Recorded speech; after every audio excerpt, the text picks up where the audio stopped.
തെരഞ്ഞെടുപ്പിൽ മത്സരിക്കാനില്ല എന്ന സൂചന നൽകി മുസ്ലിം ലീഗ് മുതിർന്ന നേതാവും തിരൂരങ്ങാടി MLA KPA മജീദ്.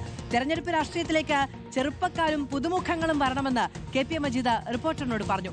തിരൂരങ്ങാടിയിൽ താൻ മത്സരിക്കണോ വേണ്ടിയോ എന്ന് പാർട്ടി സംസ്ഥാന അധ്യക്ഷൻ തീരുമാനിക്കുമെന്നും KPA മജീദ് പറഞ്ഞു.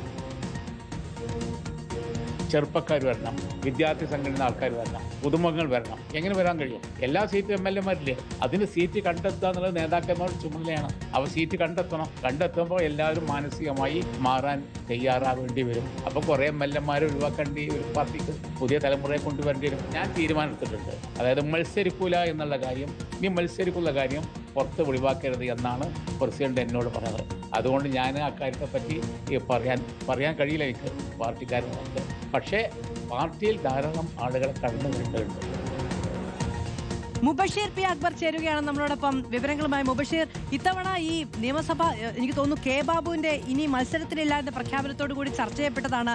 നിയമസഭാ അംഗത്വത്തിന്റെ ദൈർഘ്യം മിക്കവാറും MLA-മാരുടേതൊക്കെ KPA മജീദ് ഇനി മത്സരിക്കുമോ എന്നുള്ളത് ആ ഘട്ടത്തിൽ ചർച്ചയ്ക്ക് വന്നൊരു കാര്യമാണ്. മത്സരിക്കാനില്ല എന്ന് വ്യക്തമാക്കുകയാണ്.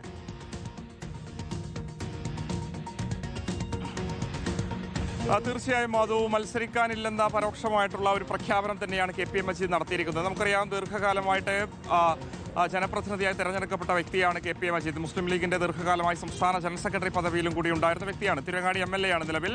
നിയമസഭാ തെരഞ്ഞെടുപ്പ് അടുത്ത സാഹചര്യത്തിൽ വീണ്ടും അദ്ദേഹം മത്സരിക്കുമോ എന്ന ചർച്ചകളൊക്കെ തന്നെ സജീവമായി നടക്കുന്ന ഒരു സാഹചര്യത്തിൽ കൂടിയാണ് രാഷ്ട്രീയത്തിലേക്ക് പുതിയ ആളുകൾ കടന്നു വരട്ടെ എന്നൊരു പ്രതികരണം റിപ്പോർട്ടർ TVയോട് KPA മജീദ് നടത്തിയിരിക്കുന്നത്. താൻ തിരൂരങ്ങാടിയിൽ മത്സരിക്കുന്നതുമായി ബന്ധപ്പെട്ട തീരുമാനം താൻ സ്വീകരിച്ചിട്ടുണ്ട്. പക്ഷേ മാധ്യമങ്ങളുടെ നിലവിലെ സാഹചര്യത്തിൽ അത് പ്രഖ്യാപിക്കാൻ തയ്യാറല്ല. സംസ്ഥാന പ്രസിഡന്റായുള്ള സാദിഖ് അലി ശിഹാബ് തങ്ങൾ അത്തരമൊരു നിർദ്ദേശമാണ് നൽകിയിട്ടുള്ളത്. മത്സരിക്കണമോ വേണ്ടയോ എന്ന കാര്യത്തിലൊക്കെ തന്നെ സംസ്ഥാന പ്രസിഡന്റ് തീരുമാനമെടുക്കും, പ്രഖ്യാപനം നടത്തുമെന്നുള്ളതാണ് അദ്ദേഹം പറഞ്ഞു വെക്കുന്നത്. അതേസമയം തന്നെ രാഷ്ട്രീയത്തിലേക്ക് പുതിയ മുഖങ്ങൾ കടന്നു വരട്ടെ. സ്വാഭാവികമായിട്ടും അങ്ങനെയാകുമ്പോൾ ഒരുപാട് കാലമായിട്ട് മത്സരിക്കുന്ന തെരഞ്ഞെടുക്കപ്പെടുന്ന ആളുകളൊക്കെ തന്നെ മാറിക്കൊടുക്കേണ്ടി വരുമല്ലോ എന്നൊരു ചോദ്യവും അദ്ദേഹം ഉന്നയിക്കുന്നുണ്ട്. മുസ്ലിം ലീഗിനെ സംബന്ധിച്ച് യുവാക്കളൊക്കെ തന്നെ ഈ 3 ടേം വ്യവസ്ഥ ലീഗിൽ കർശനമായിട്ട് നടപ്പിലാക്കണമെന്നൊരു ആവശ്യം ഉന്നയിക്കുന്ന ഒരു പശ്ചാത്തലത്തിൽ കൂടിയാണ് KPA മജീദ് തന്റെ നിലപാട് വ്യക്തമാക്കുന്നത് എന്നുള്ളതാണ് ഏറ്റവും ശ്രദ്ധേയമായിട്ടുള്ള കാര്യം.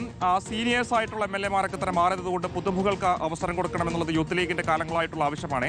അദ്ദേഹം തന്നെ MLA ആയിട്ടുള്ള തിരുവങ്ങാടി മണ്ഡലത്തെ സംബന്ധിച്ചും PK ഫിറോസോ, ഫൈസൽ ബാബു ഒക്കെ തന്നെ സ്ഥാനാർത്ഥിയായി വരുമെന്ന രീതിയിലുള്ള ചർച്ചകളൊക്കെ തന്നെ നടക്കുന്ന സാഹചര്യത്തിൽ കൂടിയാണ് KPA മജീദ് ഇത്തരം ഒരു പ്രതികരണം നടത്തിയിരിക്കുന്നത്. രാഷ്ട്രീയത്തെ സംബന്ധിച്ച് ദീർഘകാലമായി പ്രവർത്തിക്കുന്ന ഒരു വ്യക്തിയാണ് താൻ.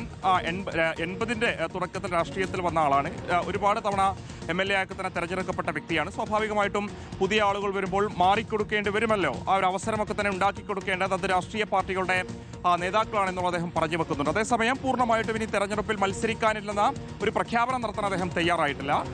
ഈ രീതിയിലുള്ള സംസാരമാണ് KPA മജീദ് നടത്തിയിരിക്കുന്നത്. എന്തായാലും മുസ്ലിം ലീഗിനെ സംബന്ധിച്ച് വളരെ സജീവമായിട്ടുള്ള നേതൃത്വം തീരുമാനിക്കട്ടെ എന്നുള്ളതാണ്. മുബഷീർ ചൂണ്ടിക്കാണിച്ചതുപോലെ യുവ നേതാക്കൾക്ക്, യൂത്ത് ലീഗിനൊക്കെ ഈ ടേം വ്യവസ്ഥ പാലിച്ച് മുതിർന്ന നേതാക്കൾ മാറി നിൽക്കണമെന്നൊരു അഭിപ്രായമുണ്ട്. പുതിയ തലമുറയ്ക്ക് കൂടുതൽ അംഗീകാരവും കൂടുതൽ പരിഗണനയും ഒക്കെ കിട്ടാൻ എന്തായാലും അതിന് വഴിവെക്കുന്ന ഒരു നീക്കം KPA മജീദിന്റെ ഭാഗത്തു നിന്നുണ്ടായി എന്നുള്ളതാണ് വിവരം.